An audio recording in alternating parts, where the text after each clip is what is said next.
메시지 5번의 제목은 하나님 사람의 생활입니다. 서두에서 말씀 전하는 형제님이 이 하나님 사람 생활은 1996년 수요일 사역 집회에서 주신 말씀이고요. 구유, 예수님이 태어난 말 구유에서부터 시작해서 십자가로 끝나는 것으로 특징 지어진다. 12살 때 예수님은 아버지께 복종하셨고요. 그리고 18년 동안이나 18년 동안이나 잠잠하게 계셨다는 겁니다. 그 18년 동안 사역을 하시기 전 18년 동안 하나님 사람의 생활을 잠잠히 하셨다는 것이죠. 그리고 하나님 사람의 생활을 18년 동안 하신 이후 30살에 드디어 사역의 시작에서 사역을 시작하러 전시관으로 나오셨는데요. 주님은 그 사람의 인성이 장사 지내기에만 합당하다는 것을 아시고 침례를 받으심으로써 인성을 장사 지냄으로써 침례 받음으로써 사역을 시작했다고 말했습니다. 이 하나님 생활이 무엇인지 회복 안에 있으면 무수히도 우리는 하나님 사람의 생활 수천 번을 아마 듣게 될 건데 이게 무슨 생활인가 자세하게 세세하게 알지 못한 채 그냥 용어만 하나님 사람의 생활을 해야 됩니다. 이렇게 말할 수가 있는데요. 이번 5부 메시지를 통해서 하나님 사람의 생활이 무엇인지 확실하게 우리가 보고 적용하고 체험하고 이러한 생활 안으로 더 많이 들어갈 수 있기 원합니다. 먼저 로마서 1번입니다. 하나님의 마음의 갈망은 사복음서 그러니까 마태, 마가, 누가, 요한복음에 기록된 예수님의 하나님 사람의 실제 상태인 예수님은 사람으로서만 아니라 하나님이자 사람으로서 하나님 사람의 생활을 사셨는데요. 이러한 실제 상태가 뭐냐? 바로 예수님 안에 있는 실제입니다. 예수님 안에는 실제가 있었다는 것이죠. 예수님의 생활 안에는 실제가 있었는데 그 실제는 뭐냐 하면 바로 하나님입니다. 하나님만이 실제죠. 그런데 하나님이 실제다 하면 좀 부족하고요. 그 하나님이 나타날 때 하나님이 나타날 때만 그게 실제가 있지 하나님이 표현되지 않으면 그건 실제가 없는 겁니다. 아무리 좋아도 아무리 어떤 사람이 사랑이 넘쳐도 그 사랑 안에서 하나님이 표현되지 않으면 실제가 없습니다. 그러므로 달리 말하면 예수님 안에 실제가 있었다 이 말은 예수님의 생활 안에 예수님의 삶 안에 하나님이 표현되셨다. 하나님이 나타났다. 예수님을 통해서 항상 하나님이 표현되셨다 이 말입니다. 이게 바로 하나님 사람의 생활입니다. 이런 예수님 안에는 실제가 실제의 영에 의해 그리스도의 많은 지체들 안에 복사돼요. 하나님의 마음의 갈망은 뭐냐면은 예수님의 그 하나님 사람의 생활이 실제의 영에 의해서 우리 안에 복사되는 겁니다. 계속 복사되고 복사돼서 우리도 똑같이 하나님 사람의 생활을 하는 것 이게 하나님의 마음의 갈망이라는 것이죠. 그래서 이렇게 복사될 때 하나님의 경륜의 최고봉인 그리스도의 몸의 실제가 되는 것이다. 그리스도의 몸의 실제는 많은 지체들이 자신에 의해 살지 않고 하나님 사람의 생활을 사는 것, 하나님의 생명에 의해서 사는 것, 이게 바로 실제죠. 몸의 실제. 그래서 여기서 붙잡을 것은 하나님의 마음의 갈망은 하나님 사람의 생활이 우리 안에 복사되는 것이다. 복사된다는 것, 이것을 붙잡아야 될 것 같습니다. A번, 사복음서는 하나님께서 갈망하시는 생활의 본이 있다는 거죠. 곧 하나님을 만족하시게 하고 그분의 목적을 이룰 수 있는 생활의 틀을 보여준다. 이 본, 주님께서 세우신 이런 하나의 본이 하나의 틀이라는 겁니다. 틀이라는 것은 그 틀 속에 우리가 들어가야 된다는 거예요. 마치 붕어빵, 붕어빵 우리가 자꾸 얘기하는데 붕어빵이 만들어지려면 붕어빵이라는 틀 속에 들어가야 돼요. 반죽돼 가지고. 그래서 거기서 오랜 시간 동안 불을 통과하고 압력을 통과하고 거기서 구워져 가지고 잘 구워져 가지고 딱 나오면 그게 아주 맛있는 붕어빵이 된 것처럼 우리는 그 붕어빵 틀 속에 우리는 그 본 속에 주님이 세우신 본 속에 들어가서 그 안에서 결국은 주님과 똑같이 되는 겁니다. 이러한 생활의 틀을 사복음서에서 보여주고 있다는 것이죠. 예수님은 모든 것을 자기 자신 안에서 하지 않고 하나님 안에서 하셨고 자기 홀로 하지 않고 항상 하나님과 함께 하셨고 또 자신의 야망이나 자신의 갈망이나 자신의 뜻을 위해서 하지 않고 항상 하나님을 위해서 하나님의 만족과 기쁨을 위해서 하나님의 뜻을 성취하기 위해서 생활을 하셨다는 겁니다. 네, 우리도 그런 것 같아요. 우리가 모든 것을 하나님 안에서 하지 않고 자신 안에서 할 때 아무리 그게 좋은 일이어도 공허합니다. 그리고 홀로 주님 교회 안에서 어떤 봉사를 할 때도 자기 홀로 한다면 아무리 그게 좋은 일이고 하나님을 위한 일일지라도 하나님과 함께함이 없다면 정말 그것은 아무런 가치도 없고 공허하다고 느껴집니다. 그리고 하나님의 기쁨을 위해 하나님의 만족을 위해 하지 않고 자기 자신의 그런 만족과 자기 자신의 갈망을 위해서 한다면 끔찍한 일이죠. 그래서 이 하나님 사람의 생활 정말 이것이 우리 안에 지금 서서히 이루어지고 있음을 감사드립니다. 하나님은 그분의 생활 안에 계셨고 그분은 하나님과 하나이셨다. 이것은 예수님 안에 있는 실제의 의미이다.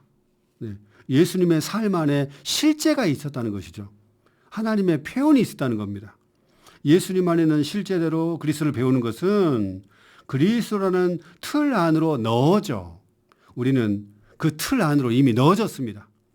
그리고 우리가 침례받았을 때 그리스도의 죽음이라는 틀 속에 이미 넣어져 가지고 우리는 죽음이라는 틀 속에서 주님이 조금씩 우리를 죽게 만들어요. 그 죽음이 역사돼서 우리가 그 영으로 충만할 때마다 죽음의 어떤 것이 우리 안에 역사돼 가지고 점점 우리에 속한 모든 것, 타고난 모든 것, 그것이 좋은 것이 나쁜 것이든 하나하나 재해진 느낌이 있습니다. 이런 우리는 틀 속에 이미 넣어져 가지고 형태가 지금 만들어지고 있습니다. 붕어빵의 형태가 만들어지듯이 이 그리스도라는 틀 속에 넣어져 가지고 점점 어떤 형태가 만들어지고 있는데 그게 뭐냐면 즉 그리스도의 형상과 같은 형상이 되는 겁니다. 주님의 어떠하심과 똑같이 되어버리는 거예요. 그분의 존재 그대로 우리가 똑같이 되는 겁니다. 네. 좀 더디긴 하지만 주님의 형상과 똑같은 그런 형상이 되고 있다는 게 너무나 감사합니다. B번 우리는 첫 번째 하나님 사람이신 그리스도의 본을 따라 사복음서에는 본이 있다겠죠. 어떤 본이냐면 타고난 생명을 부인함으로 주님의 온 일생은 타고난 생명을 부인하고 십자가를 지는 생활을 처음부터 시작하셨습니다. 말 9위에서부터 태어나셔가지고 십자가에 못 박혀 죽기까지 그분은 타고난 생명을 부인하고 자기의 뜻을 부인하고 자신의 느낌도 부인해버리고 그리고 신성한 생명을 사는 여기 신성한 생명은 아버지이십니다. 아버지 하나님. 그분은 아버지 하나님에 의해 사셨죠. 이런 신성한 생명을 사는 하나님 사람들이 되도록 주님에 의해 온전하게 되고 있다. 여기에 그리스도께서 본을 세우셨음을 감사합니다. 하나님 사람의 생활의 본, 자신을 부인하고 아버지에 의해 사는 이러한 본이 있음을 감사드립니다. 1번 그리스도는 사복음서에 계시된 것과 같이 이 땅에 사실 때 하나의 본을 세우셨다. 틀을 세웠다는 거죠. 그런 다음에 그분은 십자가에 못 박히시고 부활하셔서 생명 주시는 영이 되셨는데 이것은 그분께서 우리 안으로 들어오셔서 우리의 생명이 되시기 위한 것이다. 이 본이신 분, 십자가를 지시고 자기 자신을 부인하고 아버지의 생명, 신성한 생명에 사신 분, 이런 본을 세우신 분이 우리 안에 들어오셨다. 그리고 우리의 생명이 되셨다. 이것을 깨닫는 것이 축복이라겠습니다. 아멘. 우리는 우리의 타고난 생명을 통하여 그분께 배우는 것이 아니라 많은 사람들이 잘못된 방식으로 주님께 배우려고 모방하려고 한다는 것이에요. 꼭 원숭이가 사람이 되지 않은 채 사람의 어떤 말, 행동들을 따라서 흉내내는 것, 모방하는 것, 이것은 통하지 않는다고 했습니다. 우리가 그리스도를 본받으려 하고 그리스도께 배우려 하고 그 본을 따라서 똑같이 자신의 노력으로 애쓰는 것은, 모방하는 것은 통하지 않고요. 실제로 통하지 않는 것 같습니다. 부활 안에서 우리의 생명이 되신 그리스도를 통해 생명이 되신 그리스도가 우리 안에 들어왔죠. 본이신 분이 우리 안에 들어오셔가지고요. 그분의 본을 따라 그분께 외적으로가 아니라 내적으로 배우는 것이다. 배운다는 것은 주님의 형상과 똑같이 된다는 겁니다. 붕어빵, 붕어 틀 속에서 붕어빵처럼 똑같이 되는 것처럼 그분께 본에 따라 그분께 배운다는 것은 그분과 똑같이 되는 것이지 흉내내고 모방하는 것, 애쓰는 것, 바깥으로 노력하는 것이 아니라는 것이죠. 그래서 말씀 전하는 형제님이 이런 말을 했습니다.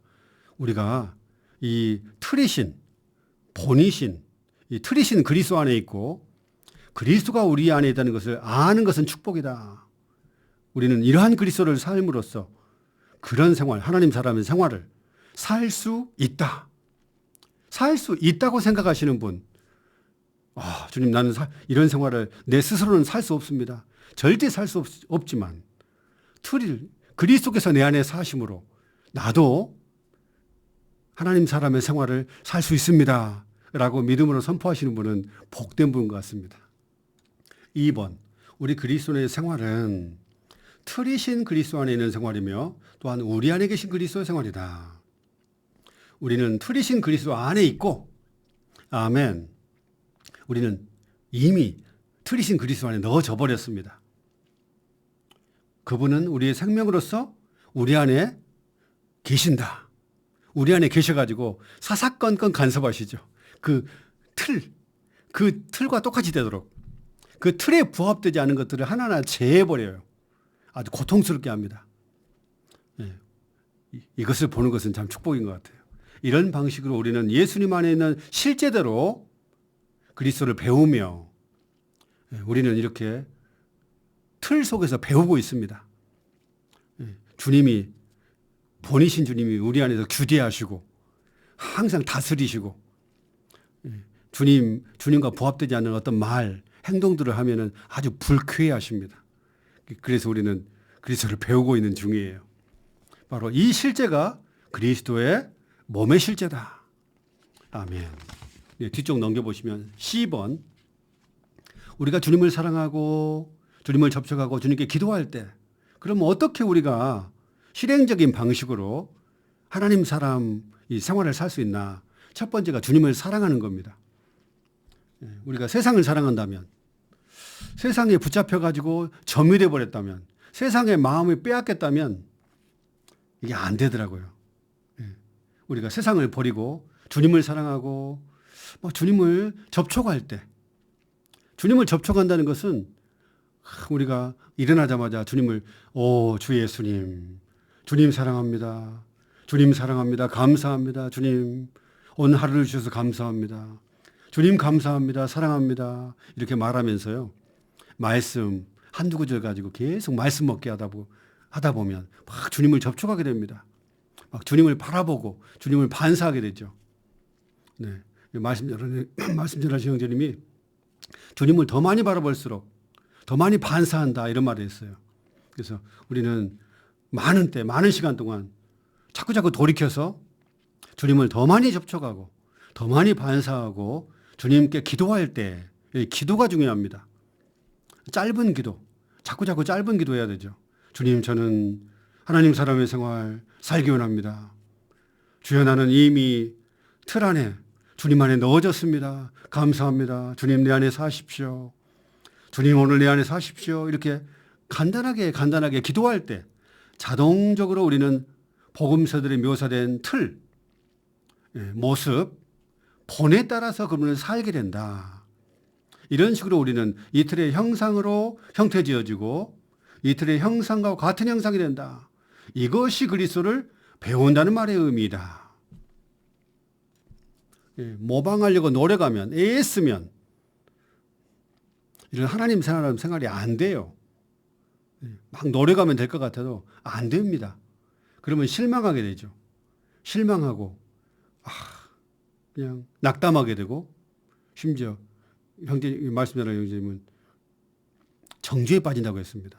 그래서 자신의 노력으로 하는 것 다 멈춰버리고 다만 주님을 사랑함으로 누리고 말씀을 누리고, 주님을 그냥 접촉하고 주의 이름 부르고 말씀 기도로 먹고 주님께 중간중간 기도하고 막 이 모방하려고 노력하는 대신에 애쓰지 말고 단순히 사랑하고 접촉하고 기도하고 누리면 그냥 자동적으로 그냥 배우게 됩니다. 여기서 중요한 것을 다시 한번 강조했는데, 주님을 접촉할 때 아주 개인적인 관계, 개인적인 아주 친밀한 그런 교통을 강조했습니다. 주님, 우리는 주님과 아주 개인적인 접촉, 은밀한 접촉, 아주 친밀한 이런 직접적인 이러한 접촉과 교통이 많이 있기를 원합니다. D번, 우리가 연합된 영에 살 때, 영 안에 살 때 우리는 실제 영에 의해 예수님 안에 있는 실제에 따라 그리스도를 배우고 있는 것이다. 우리는 우리의 틀이신 그분에게서 배움으로 그분의 전기가 우리의 역사가 되게 한다. 사복음서에 나타난 그분의 생활이, 그분의 전기가 우리의 역사가 지금 되고 있습니다. 그 되고 있음을 느낀가요? 저는 조금씩 느껴요. 아직 갈 길이 멀지만 굉장히 긍정적이라서 주님 이렇게 감사합니다. 주님의 전기가 나의 역사가 되고 있음을 감사합니다. 회복 안에 있음을 감사합니다. 저는 굉장히 긍정적으로 이렇게 주님께 말씀드립니다. 주님이 나는 마음이 온유하고 겸손하니 이런 말을 했는데 저는 온유한 사람이 아니고 누가 건들면 화를 버럭버럭 내고 심하게 무슨 말을 들으면 밤새 잠을 못 자고 화가 나가지고 이런 적이 많았는데, 가면 갈수록 이런 반응이 없어지고요. 조금씩 주님이, 본이신 주님이 내 안에 들어오셔가지고 온유가 조금씩 되고 있다는 게 느껴져요. 근데 말은 또 이렇게 해도 또 누가 건들면 또 화가 날 수도 있지만요. 하여튼 그분의 전기가 우리 역사가 되고 있고, 겸손도 정말 아무것도 아닌 존재가 되고 있다는 게 느껴지고, 이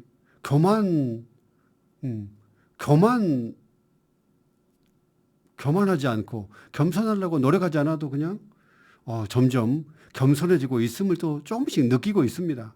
그래서 회복 안에 있다는 게 너무 감사하고요. 갈 길이 멀어도 하여튼 감사합니다.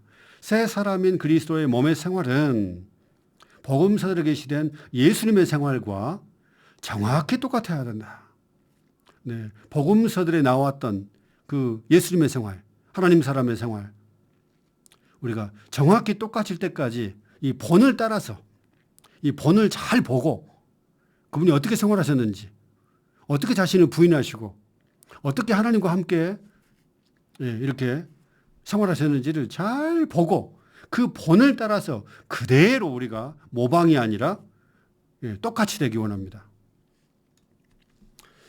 저 같은 경우는요, 예수님이 5천 명을 먹이실 때 하늘을 우러러 축사하시고 이런 말이 나오잖아요. 하늘을 우러러 봤다는 말은 축복이신, 축복의 근원이신 하나님께 기도하고 앙망했다는 말인데, 우리가 주일날 우리가 신원할 때, 우리는 또 주일 집회를 준비할 때 항상 먼저 기도를 합니다. 축복의 근원이신 주님, 당신만이 축복의 근원이십니다. 주여, 이 제가 하는 말을 통해 주님이 말씀하시고 주님이 흐르시고 성도들을 먹여주십시오. 이런 기도를 충분히 하고 나면 정말 많은 형제자매들에게 이 오병이어처럼 떡과 물고기가 공급되고 있다는 것을 자주 체험하게 됩니다. 그분의 전기가, 우리의 역사가 조금씩 되고 있죠. 그래서 이 사복음서에 기록된 이 예수님의 생활과 정확하게 완전히 일치될 때까지 항상 기도하고 연합된 영 안에 살기 원합니다. 2번, 하나님께서 주 예수님을 보내셔서 사람이 되게 하신 목적은 그분께서 신성한 생명에 의해 하나님 사람의 생활을 하도록 하시는 것이었다. 우리는 그분을 먹을 때 그분으로 말미암아 하나님 사람의 생활을 살게 됩니다. 그분을 먹을 때 나를 먹는 사람은 나로 말미암아 살리라 한 것처럼 예수님을 먹을 때 이런 하나님 사람의 생활, 예수님의 본을 따라서 똑같이 살게 된다는 것이죠. 노력하고 애쓰지 않고 단순히 먹기만, 말씀 앞에 나와서, 이 개요 앞에 나와서 말씀 한두 구절, 아침에 일어날 때마다 주의 이름 부르고 충분히 예수님을 먹을 때 우리는 그분을 살 수 있는 것 같습니다. 그리고 그분과 정확히 똑같은 우주적이고 위대한 한 사람, 곧 신성한 생명에 의해, 자신의 타고난 생명이 아니라 신성한 생명에 의해 하나님 사람의 생활을 하는 한 사람이 된다. 우리가 하나님 사람의 생활을 하는데 많은데 실패합니다. 그런데 자꾸 넘어지는데요. 오뚜기처럼 벌떡벌떡 일어나가지고 또 우리는 하나님 사람의 생활을 하는 것입니다. 아멘. 실망하지 않고 과거의 실패를 바라보지 않고 항상 앞을 보고 우리가 예수님을 먹음으로 이런 생활을 하는 것들을 전진되기 원합니다. 3일치 로마서 2번입니다. 로마서 2번, 하나님을 기쁘시게 하는 유일한 생활은 그리스도께서 이 땅에서 사셨던 생활을 반복하는 생활이다. 그럼 어떤 생활을 사셨냐 하면은 이러한 생활은, 예수님이 사셨던 생활은 뭐냐 하면 번제물로서 여러 체험을 하신 그리스도, 번제물로서 사셨다는 것이죠. 그래서 하나님이 기쁘시게 받아들이는 유일한 생활은 뭐냐면 번제물로서 여러 체험을 하신 그리스도를 체험하는 생활이다. 여러 체험을 하신 이 그리스도, 번제물을 체험하는 생활을 할 때 하나님이 우리 안에서 기뻐한다는 것이죠. 여기에 여러 체험이라는 것은, 번제물의 여러 체험은 뭐냐 하면은 먼저 번제물에는 어떤 것이냐면은 황소를 드리거나 또 염소, 또 양을 드리거나, 또는 좀 넉넉하지 않으면 산새나 산비둘기나 집비둘기를 이렇게 드렸죠. 그래가지고 번제단 위에 올려놓고 죽여가지고 태우는데요. 이게 번제물인데, 여기에 여러 체험이라는 것은 뭐냐면 하나의 예를 들었는데, 황소 같은 경우에 굉장히 크지요. 황소는 이 황소를 먼저 죽입니다. 도살장으로 끌고 가가지고 곧 죽임당하게 하는데요. 여기 주님은 도살당하는 그 양처럼 끌려갔는데,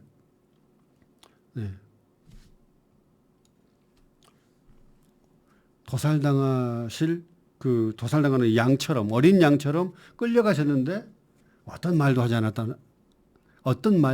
하지 않았다고 합니다. 잠잠하시다고 그래요. 그리고 이 번제물로서 황소는 죽임당할 뿐 아니라 가죽이 벗겨졌습니다. 가죽이 벗겨짐, 그리고 각이 띄었는데요. 가죽이 벗겨졌다는 것은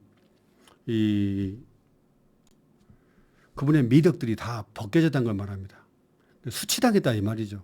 가죽이 벗겨져 버리면 알몸도 아니고 가죽이 벗겨져 버리면 아주 수치스럽습니다.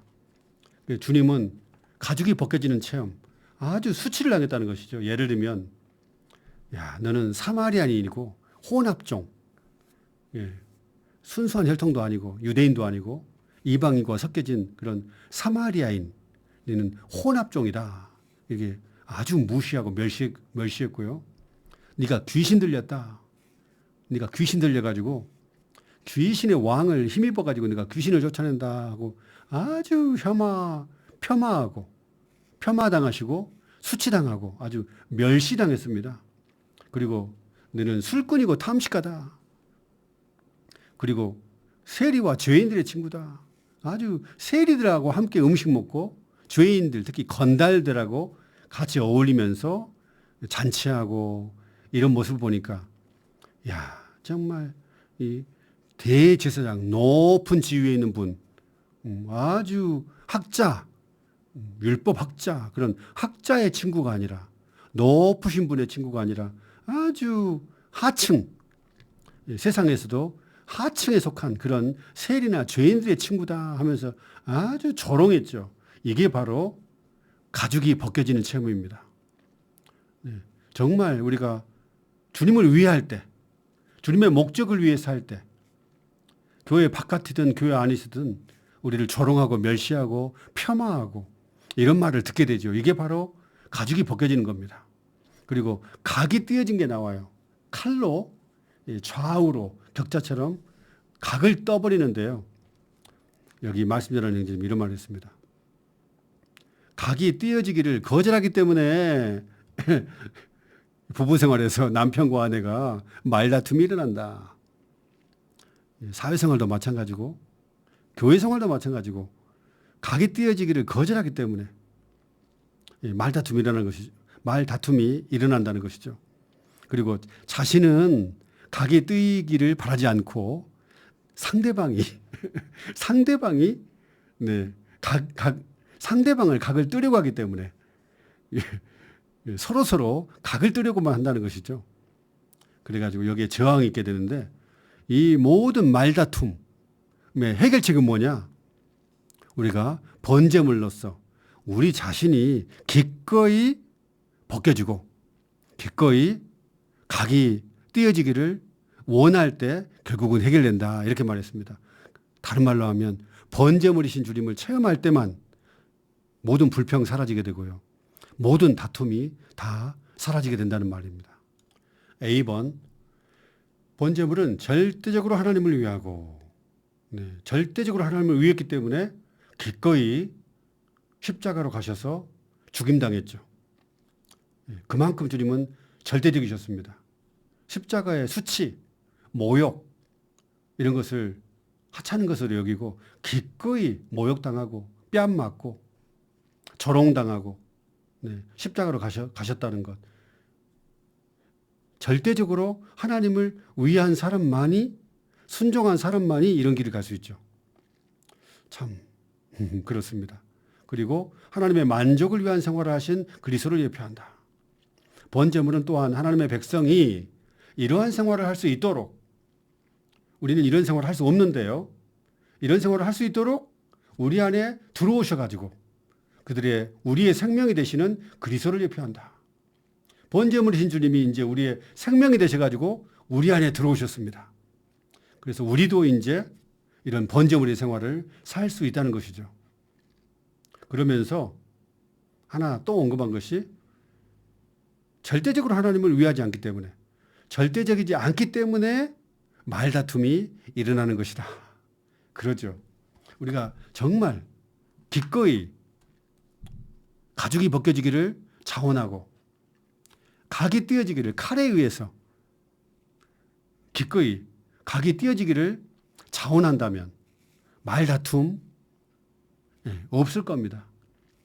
아멘. 우리는 교회 생활 안에서 이런 말다툼을 하는 이런 추한 행동을 하지 않고 기꺼이 손해보고 기꺼이 좀 창피당하고 주님과 함께 기꺼이 모욕과 수치당하고 십자가의 죽음 아래 그냥 못 박힌 채 있기를 원합니다. 아멘. B번, 번제물로 번역된 단어는 위로 올라가는 어떤 것을 뜻한다. 이렇게 올라가는 것은 그리스도를 가리킨다. 땅에서 하나님께 올라갈 수 있는 유일한 것은 그리스도께서 사셨던 생활인데, 이것은 그분이 하나님을 위해 절대적인 생활을 하신 유일한 분이시기 때문이다. C번, 번제물은 여호와를 만족시키는 향기였다. 제단 위에서 가죽이 벗겨지고 각이 띄어져 가지고 번제단의 불에 의해서 다 태워져 버려 가지고 그 향기가 올라갔다는 것이죠. 이것이 바로 여호와를 만족시키는 향기가 됐다는 겁니다. 이것만 하나님이 만족하시고 하나님이 기뻐한다는 것이죠. 하나님의 기뻐하시는 생활은 바로 번제물의 생활입니다. 태워져 가지고 하나님을 만족시키는 향기가 되는 생활. 만족시키는 향기로 번역된 히브리어는 직에 가면 안식의 향기, 곧 만족의 향기를 의미한다. 만족시키는 향기는 만족과 평안과 안식을 가져다 주는 향기다. 만족시키는 이러한 향기는 하나님께 누림이 된다. 여기에 만족과 평안과 안식이 있는데, 우리가 정말 평안하고 안식을 누리려면 주님이 이런 말을 했죠. 자기 십자가를 지고 나에게서 배우십시오. 그러면 안식할 것입니다. 결국은 안식하려면 주님이 십자가에 못 박히고 십자가에 못 박힌 생활을 한 것처럼 자기 십자가를 지고 주님께 배울 때 여기에 만족이 있고 평안과 안식이 있는 것 같아요. 그러지 않고 주님이 주시는 환경, 우리를 가죽 벗기는 환경, 각이 띄는 환경을 받아들이지 않고 계속 저항하고 따지고 싸우면 우리에게도 만족도 없고 평안도 없고 안식이 없습니다. 진짜 그런 것 같아요. 정말 십자가의 참뜻, 깊은 뜻, 더 깊이 주여 알기를 원합니다. D번, 합당한 기도를 통해 우리의 번제물이신 그리스도께 안수함으로써 그 번제물의 머리에 손을 얹어가지고 안수했죠. 이것은 합당한 기도를 함으로써 안수할 수 있습니다. 우리는 그분과 연결되며 그분과 하나 된다. 동일시된다는 것이죠. 그리스도께 안수할 때 번제물, 그 드려진 황소, 그 머리 위에 손을 딱 얹는 것은 그 번제물과 내가 연결되어 있습니다. 나는 번제물, 그 제물과 나는 하나입니다. 동일시되었습니다. 이런 뜻이죠. 그래서 우리가 이렇게 연결되려면, 하나 되려면 기도가 필요한 것 같아요. 어떻게 기도하냐면, 예를 들면 주님, 저는 주여 당신께 연결되기 원하고 번제물이신 그리스도와 하나 되기 원합니다. 오 주 예수님, 나의 모든 그런 약함과 결함들, 흠들을 이 연결 안에서, 동일시 안에서 가져가시고 당신의 모든 미력들을, 당신의 사랑과 의, 겸손, 친절, 모든 것들을 내게 공급해 주십시오. 이게 바로 합당한 기도고 안수하는 기도입니다. 연결되고 하나 되는 기도죠. 이런 기도를 많이 해야겠어요. 그리스도께서 우리 안에 사실 때 그분은 이 땅의 사신 생활, 곧 번제물의 생활을 우리 안에서 반복하신다. 번제물이신 주님이, 본이신 주님이 우리 안에 살려면 기도를 해야 되는 것 같아요. 짧은 기도. 자꾸 주님 내 안에 사십시오라고 이렇게 기도를 할 때 주님이 이러한 번제물의 생활을 우리 안에 반복하신다는 것입니다. 2번, 이러한 연결, 곧 이러한 동일시 안에서 그리스도는 우리의 모든 약함과 결함과 흠을 가져가시고 그분의 모든 미덕을 우리의 것이 되게 합니다. 여기 말씀 보면은 그분께서 죄가 되셨다. 그분은 죄가 없는 분인데 죄가 됐단 말은 우리의 모든 죄들을 다 그분께서 담당하시고 짊어지시고 그분이 죄가 되었다는 말이죠. 모든 약함, 결함, 흠들을 모두 그분이 가져가시고, 네. 그분의 의로움, 이 모든 것들은 우리 것이 되는 것. 이게 연결 안에서 이렇게 되는 것이지 교환이 아니라겠습니다. 물물 교환이 아니라는 것이죠. 아멘. 우리는 너무 약함도 많고 결함도 너무 많고 흠도 너무 많다고 항상 느낍니다.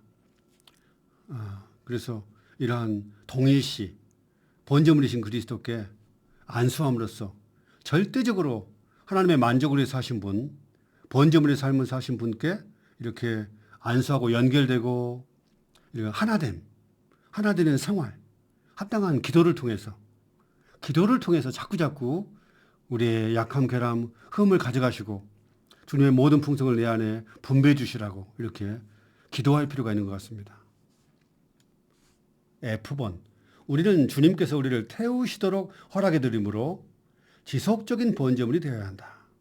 그럴 때 우리는 다른 이들을 태울 수 있고 또 감소되어 제가 됨으로 하나님의 표현을 위한 새 예루살렘이 될 수 있다.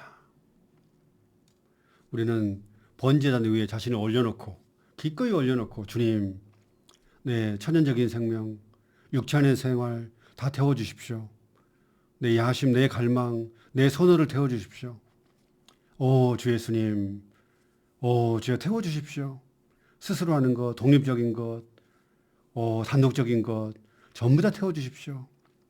내 뜻대로 하는 것, 내 영광을 구하는 것 다 태워주십시오. 이렇게 기도할 필요가 있는 것 같습니다. 1번, 죄는 감소되고 태워져 가지고 아무것도 아닌 것이 되신 그리스도를 상징한다. 우리는 감소되어 죄가 되신 그리스도와 하나이기 때문에 우리 또한 감소되어 죄가 된다. 네, 우리는 교회 생활을 하면 할수록 감소되고 있나요? 점점점 죄가 되고 있나요? 아니면 점점 대단한 사람이 되고 있습니까? 점점 점점 큰 사람이 되고 있나요? 점점 작고 작은 사람, 감소되고 감소돼 가지고 쟤처럼 아무것도 아닌 사람이 되고 있습니까? 한번 우리가 점검해 볼 필요가 있는 것 같아요. 즉 감소되어 아무것도 아닌 것, 무가 된다. 주님, 여기 훈련 졸업생들에게 이런 말을 했답니다. 우리는 아무것도 아닌 것으로 감소될 준비가 되어야 한다. 기꺼이 무가 되기를, 아무것도 아닌 사람이 되기를 선택해야 된다. 이런 말을 했습니다. 교회 생활 하다 보면 이런 말을 들을 때가 가장 감동적입니다. 형제님, 저는 정말 아무것도 아닙니다. 저는 정말 아무것도 아닙니다. 제가 이 말을 듣고 엄청 울었습니다. 우리는 교회 생활 안에서 우리가 정말 아무것도 아닌 것, 우리는 정말 감소될 뿐 아니라 저는 아무것도 아니에요. 이렇게 고백하는 날이 빨리 좀 왔으면 좋겠습니다. 이런 성도들이 가장 사랑스럽고 보배롭고 귀한 것 같아요. 2번, 우리가 죽음 안에 계신 그리스도와 더 동일시될수록 자신이 한 줌의 죄가 되었다는 것을 더욱더 깨달을 것이다. 한 줌의 죄가 되었다. 나는 정말 아무것도 아닌 사람이 되었다. 이거 깨닫는 것이 축복인 것 같습니다. 우리는 죄가 될 때 더 이상 타고난 사람이 아니다. 그보다 우리는 십자가에 못 박히고 정결되고 불태워진 사람이다. 이렇게 죄가 된 분, 아무것도 아닌 분이 된 분, 참 이런 분들은 너무 귀합니다. 교회 생활 하다 보면 정말 이런 본이 되는 분이 있어요. 교회 생활 정말 오래 하셨는데 제일 앞좌석에 앉지 않고 제일 뒷좌석에 앉아가지고 아주 약한 성도들 함께 돌보고 아멘해주고 부축해주고 정말 얼마나 정말 아무것도 아닌 그런 사람이 되었는데 너무 존귀한 분이 된 거죠. 그런 본이 있음을 감사드립니다. G번, 죄를 제단 동쪽 옆 해가 뜨는 곳에 든 곳은 부활을 암시한다. 번제물의 그리스도께는 1번 번제물이신 그리스도께는 제가 끝이 아니라 시작이다. 우리가 제가 되면 다 끝났다고 생각하죠. 그런데 이 죄는 내버려지는 것이 아니라겠습니다. 쓸모없어가지고 그냥 아무데나 그냥 내버려지는 것, 버림받는 게 아니라 죄가 되는 것은 시작으로 하겠습니다. 죄는 그리스도께서 죽음에 넘겨지는 것을 의미하나, 주님은 죽음에 넘겨져서 십자가에 못 박혀가지고 죽었을 때 아무것도 아닌 사람이 됐지만 주님은 하나님께서 그분을 살리셨죠. 부활시켰습니다. 그래서 동쪽은 부활을 상징한다. 2번, 우리는 그리스도 안에서 감소되어 죄가 될수록 더욱더 동쪽에 두어질 것이고, 참 감사한 것은 죄가 돼가지고 아무것도 아니게 된 사람이 되면 꼭 버려진 듯한 느낌이 드는데, 그럴 때 하나님은 그 사람, 죄가 된 사람을 동쪽, 해가 뜨는 곳, 찬란히 해가 비치는 곳, 해가 떠오르는 곳에 둔다는 것이죠. 그래서 그 동쪽에 있을 때 우리는 해가 떠오르고 부활의 일출을 체험하리라는 확신을 갖게 될 것이다. 우리가 교회 집회에서도 우리가 막 혼자 막 나댈 때 이런 말을 표현해서 죄송합니다. 너무 많이 막 자신이 표현될 때 동쪽에 있는 것이 아니고 제가 된 것도 아니고요. 큰 덩어리에 불과하죠. 전혀 감소되지 않는. 그런데 전혀 이렇게 나서지도 않고 잠잠히 아멘하고 그리스도께서 모든 걸 하시도록 주님과 함께 주님의 임재 가운데서 성도들을 감상하고 잠잠히 있을 때 우리 속에서 막 해가 떠오르는 느낌, 우리 안에서 솟아나는 막 주님이 우리 안에 세차게 흐르는 그런 부활의 그런 일출을 체험하게 됩니다. 아멘. 우리는 감소되기 원합니다. H번, 결국 이러한 죄는 새 예루살렘 될 것이다. 1번, 그리스도의 죽음은 우리를 정결하고 감소시켜 죄가 되게 하며, 부활 안에서 죄는 하나님의 건축물을 위한 귀한 재료, 금과 진주와 보석이 됩니다. 새 예루살렘을 구성하는 재료는 금과 진주와 보석이죠. 결국 우리의 천연적인 존재가 십자가에서 처리되고, 천연적인 생명, 천연적인 옛 존재, 옛 사람이 점점 깨뜨려지고 태워지고 감소될 때 결국은 우리가 금과 진주와 보석 같은 이런 귀한 재료가 될 것입니다. 참 주님께서 회복 안에서 이러한 귀한 재료로 지금 만들고 계시고 우리를 정결하고 감소시키고 있음을 감사드립니다. 2번, 감소되어 죄가 될 때.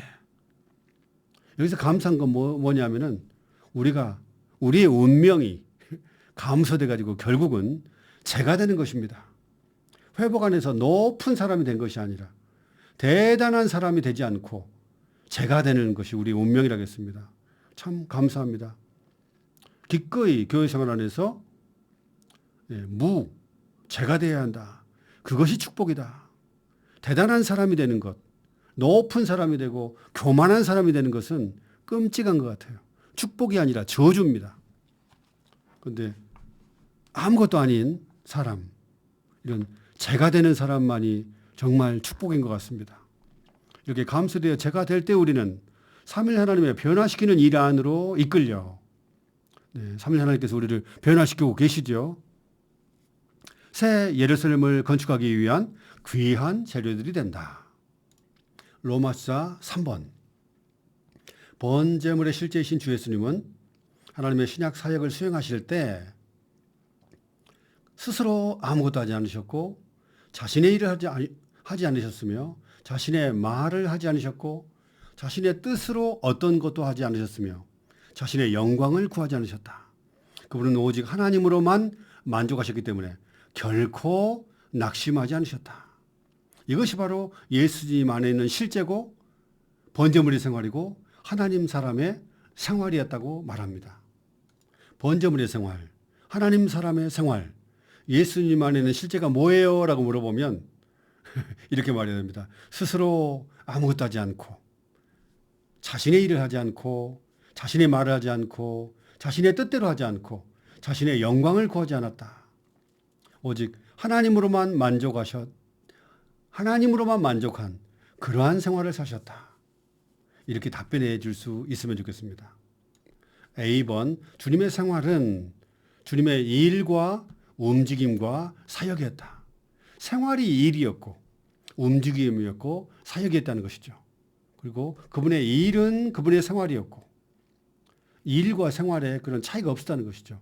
그분의 일이 그분의 생활이었고 그분의 움직임은 그분의 존재였다. 여기에 대한 자세한 내용이 C번, 영어 C번에 나옵니다. 제일 밑에. 네, 그분의 움직임은 그분의 존재의 어떠함에 따라서 그런 모든 것, 그 존재의 어떠함이 다 투영되고 그분의 움직임과 일을 볼 때 그분의 존재를 느낄 수 있었다는 것이죠. 어떤 사람의 존재가 어떠하면 그의 일과 움직임도 없다 합니다.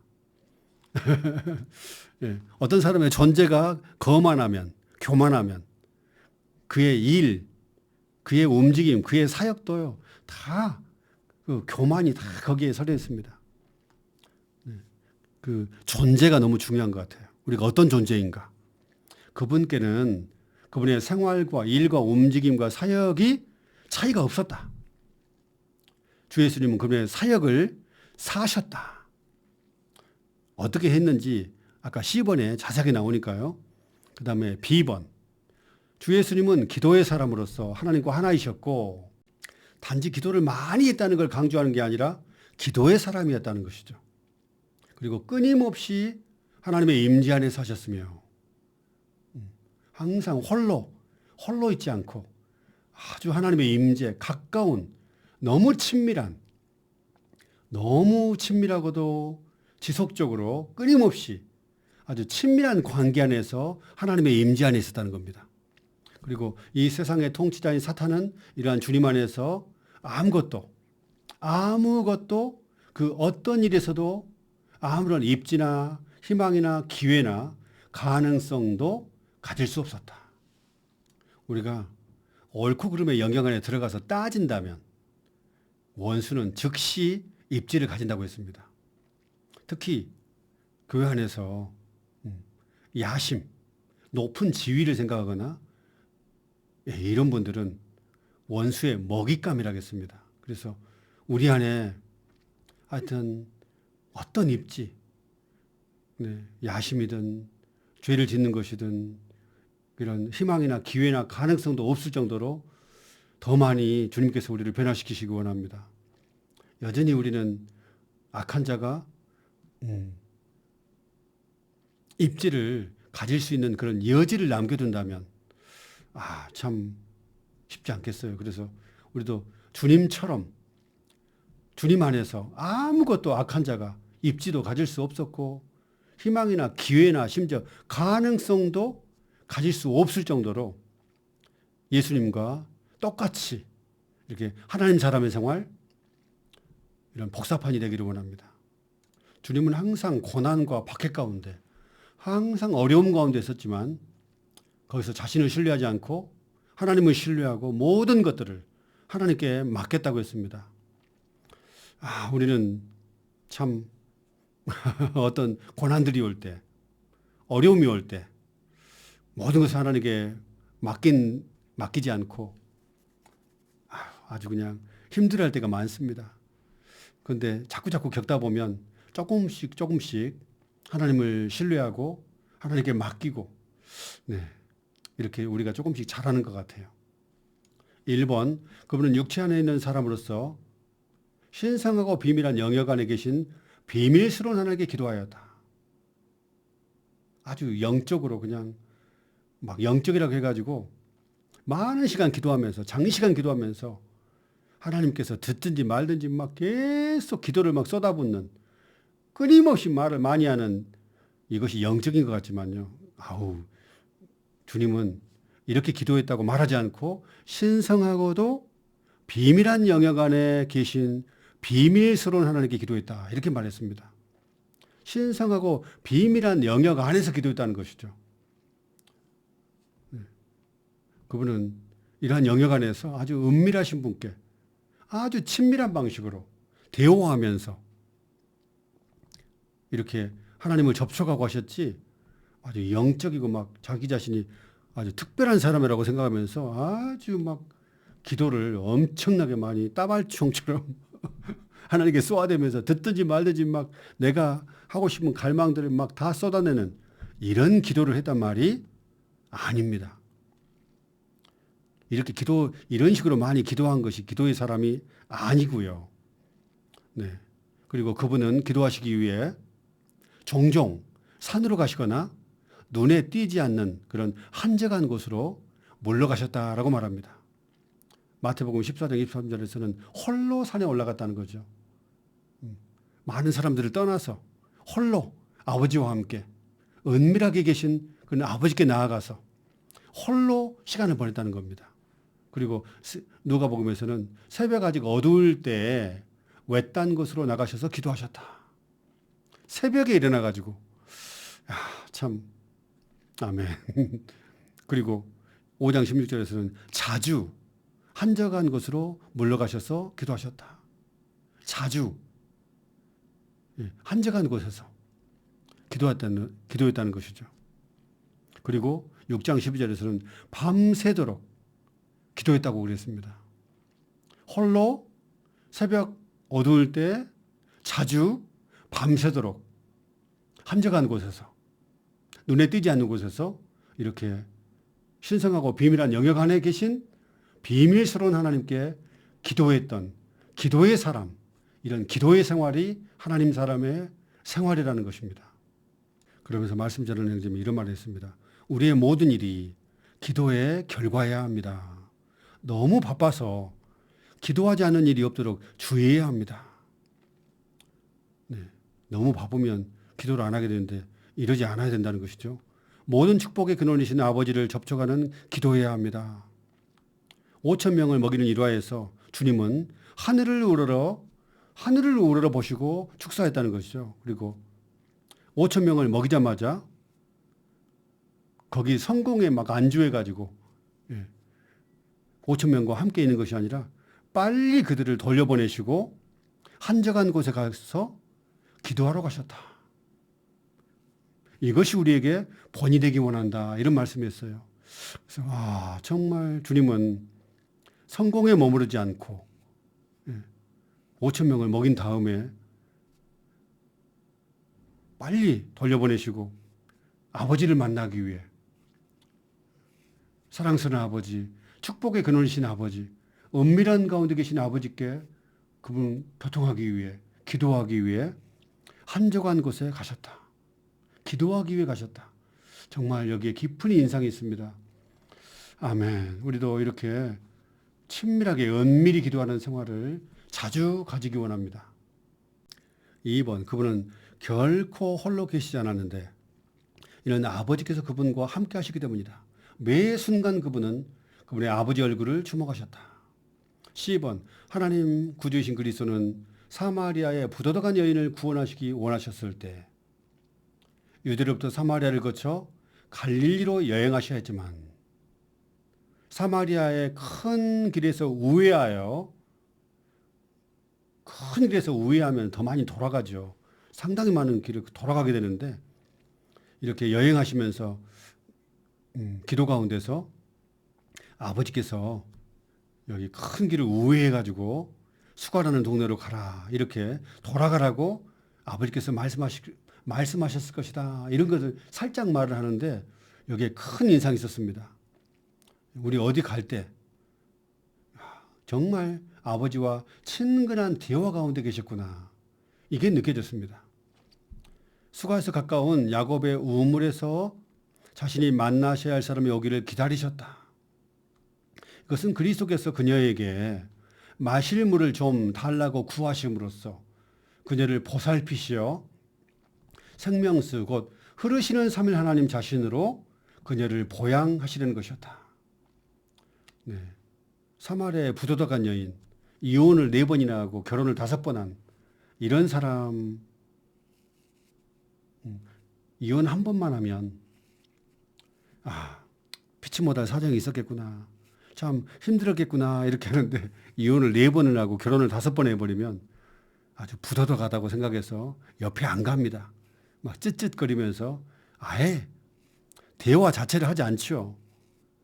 아무도 그 부도덕한 여인에게 가가지고 마실 물을 좀 주세요라고 한 사람이 아마도 단 한 사람도 없을 겁니다. 그런데 주님이 그 여인을 기다리시고 마실 물을 좀 주세요라고 이렇게 했다는 것 자체가 정말 그 사마리아 여인이 얼마나 그 말을 듣고 감동했을까.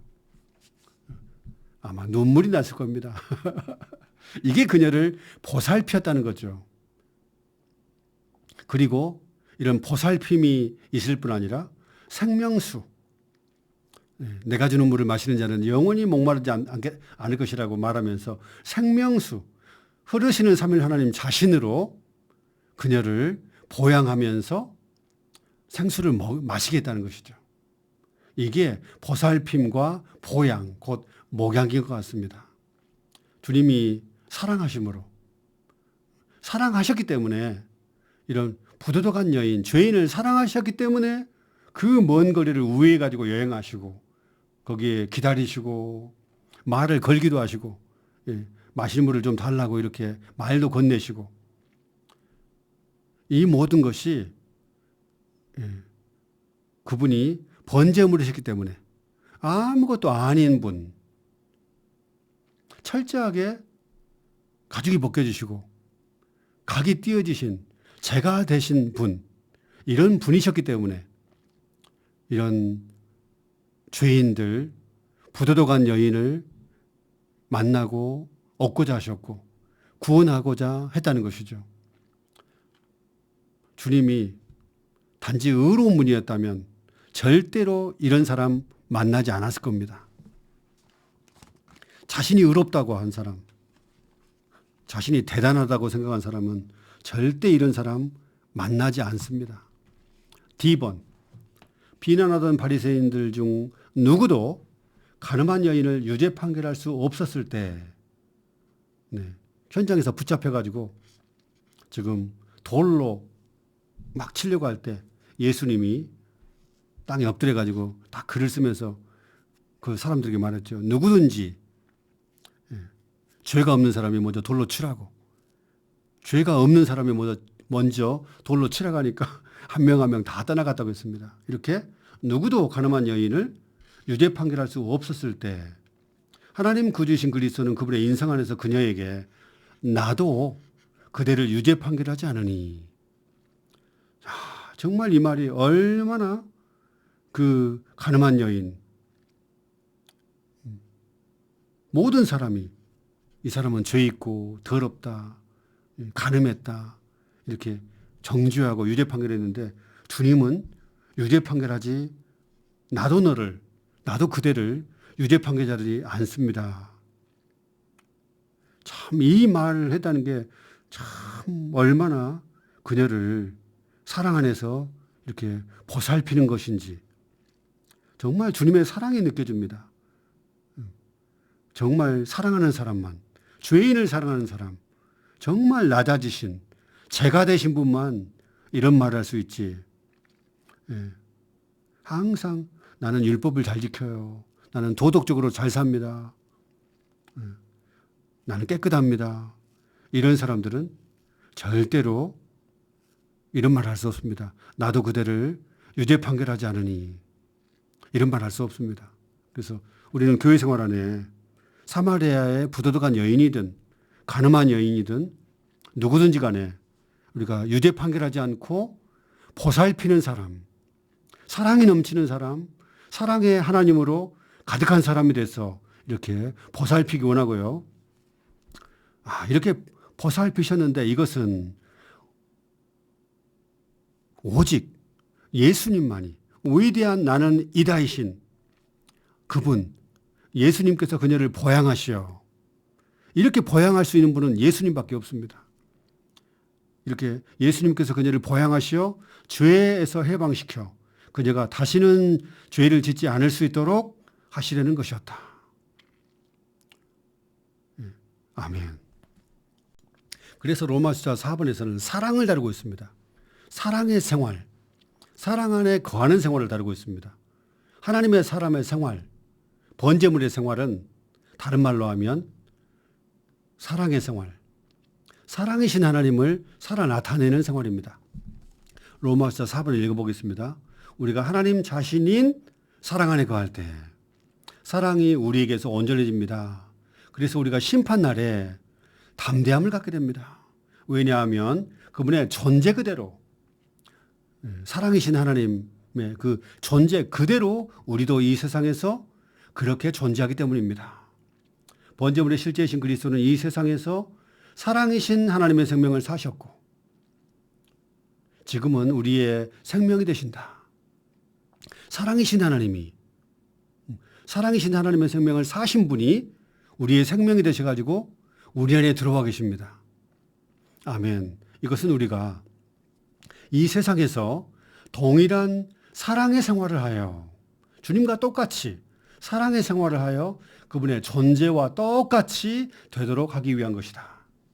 그분은 사마리아의 여인이든 가늠하다 붙잡힌 여인이든 유죄 판결하지 않았고 하나님의 사랑을 두 여인에게 표현했다는 것입니다. A번, 우리의 영 안에 있는 생명의 영의 법은 사랑의 법인 그리스도의 법이다.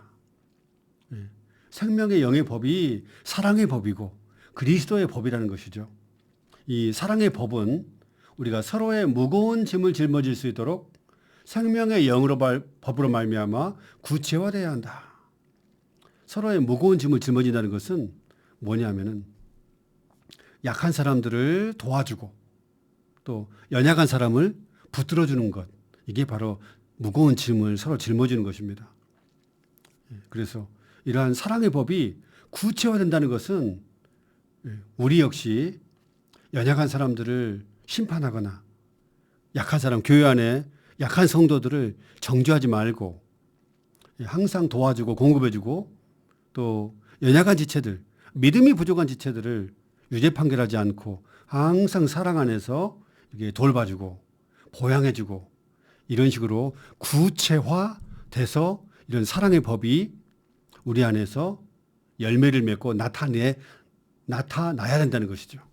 그러나 우리가 교만으로 가득하다는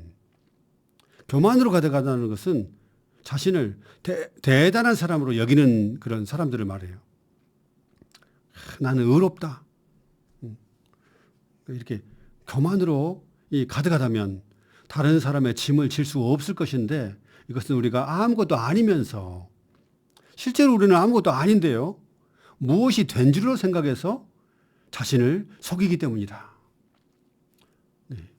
이게 교회 생활 안에서 제일 무서운 것 같아요. 우리는 정말 아무것도 아닌 사람인데 마치 무엇이 된 것처럼 이렇게 가지고 자꾸 심판하고 정죄하고 참 이런 것들. 참 우리는 이런 말을 했네요. 오늘 양식 보니까 자신을 아무것도 아니라고 여기는 사람들만이 그 영 안에서 그 영을 따라 행한 자연스러운 결과로 다른 사람들의 무거운 짐을 질 것이다. 교만하다면 자신이 대단한 사람이라고 여긴다면 절대로 연약한 사람, 약한 사람들 이런 짐을 지지도 않고 판단하죠. 그런데 자신이 아무것도 아닌 사람으로 여기는 사람들만 기꺼이 이런 연약한 사람들, 약한 사람들의 짐을 짊어지고 그런다는 것입니다. 그래서 자신이 정말 약해 본 사람만이 약한 사람들의 심정을 알고 연약함 가운데 있어 본 사람들만이 연약한 사람들을 돌봐줄 줄 아는 것 같아요. B번, 사랑의 법이 우리 안에서 활동하게 될 때 우리는 자동적이고도 자연스럽게 우리 아버지 하나님의 사랑하고 용서하는 마음과 우리 구주 그리스도의 목양하고 찾는 영을 가진 목자들이 될 것이다. 이 사랑의 법, 그리스도의 법, 사랑이신 하나님이죠. 이 법이 우리 안에서 활동하게 될 때 자동적으로 사랑하는 마음, 교회 생활 안에서 어떤 형제님들 자매님들 대할 때마다 야, 저분은 정말 사랑이 있는 분이구나. 야, 정말 사랑이 있다. 이렇게 느껴야 되지. 어우, 너무 사무적이야. 왜 저렇게 사랑이 없어? 말은 맞는데 참 사랑이 없다. 이렇게 하면 사랑의 법이 우리 안에서 별로 이렇게 증가되지 않은 분이에요. 그리고 성도들을 볼 때, 어떤 성도를 볼 때 판단하지 않고 항상 용서와 자비와 긍휼이 가득하다. 어쩌면 저렇게 사람이 자비롭지? 저렇게 용서하지? 어쩌면 저렇게 사랑이 많지? 이렇게 이런 성도들이 많을 때 교회 생활이 따뜻해집니다. 그리고 우리 구주의 목양하는 영, 찾는 영, 이게 부족한 것 같아요. 저 역시도 있긴 있는데 찾고 잃어버린 양을 찾는 영. 지금 교회 생활을 하지 않고 있는 성도들을 막 찾아가고 눈물을 흘리고 기도하고 또 찾아가고 해야 되는데 안 찾아가요. 어휴, 이러니까 교회 생활이 그렇게 활력이 없고 인수증가도 없는 것 같아요. 그래서 이런 목자, 야, 저 사람은 정말 목자다. 저 형제님은 정말 군림하는 사람, 그런 사람이 아니라 정말 목자구나. 저 사람은, 저 형제님은, 저 자매님은 정말 종과 노예 같다. 이렇게 생각을 해야 되지. 그렇지 않으면 교회 생활이 너무 힘듭니다. 먼저 우리가 그런 사람이 되기를 원합니다. C번, 사랑의 법이 우리 안에서 활동하게 될 때 주님 안에서의 우리의 수고는 약한 사람들을 도와주고, 아까 했죠. 연약한 사람들을 붙들어주는 사랑의 수고가 된다.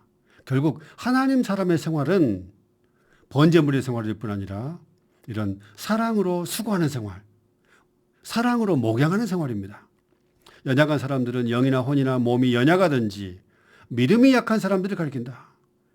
믿음이 약한 성도들을 막 정죄해버리면 안 되겠죠.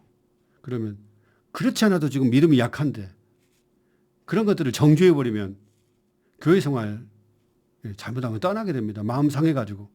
그래서 우리가 이런 사랑의 영이 가득하기 원하고 목자의 영, 종과 노예의 영이 가득하기 원합니다. D번, 주님은 부활하신 후에 베드로를 목양하시고 그에게 그분의 어린 양들을 먹이고 그분의 양들을 목양하라는 위임을 주셨다. 이것은 사도들의 사역을 그리스도의 하늘에서의 사역과 합병하여 하나님의 양떼인 교회를 돌보게 하시려는 것이다. 사랑 안에서 돌보는 것이죠. 하나님의 사랑 안에서.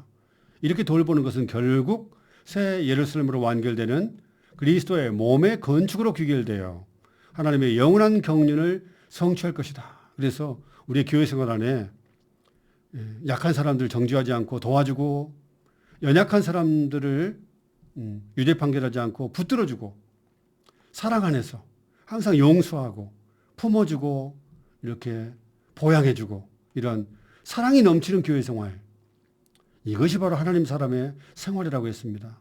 그래서 우리가 번제물로서 점점 감소돼서 아무것도 아닌 사람이 될 때만이 우리는 판단하지 않고 사랑으로 이렇게 섬기고 수고할 수 있는 것 같습니다. 아멘.